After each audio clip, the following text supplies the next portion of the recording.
గిద్యోను కనిపించింది. ఏమైంది? అరే నువ్వు ఎవరికి అడ్డు లేకుండా దూరంగా కూర్చో. నేనే అనవసరంగా పాపం ముందుకు రమ్మన్నా. వెళ్ళి వెనక్కి కూర్చో.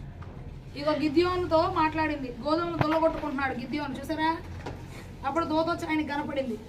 ఇక్కడ వీళ్ళందరూ కూడా యుద్ధం చేసి వాళ్ళకున్న ఆహారాన్ని తీసుకెళ్ళిపోతారు. జయాన్ని ఇచ్చాడు గిద్యోనుకి. గిద్యోన్స్ పవర్ఫుల్ లీడర్షిప్. గిద్యోను మంచిగా ఒక న్యాయాధిపతి లాగా, ఒక లీడర్ లాగా పనిచేశాడు. ఓకే, పరాక్రమం కలిగిన పరాడిండు. Hannah weeping and praying. Hannah బాగా ఏడ్చి ప్రార్థన చేసింది, సమూయేలు పొందడం.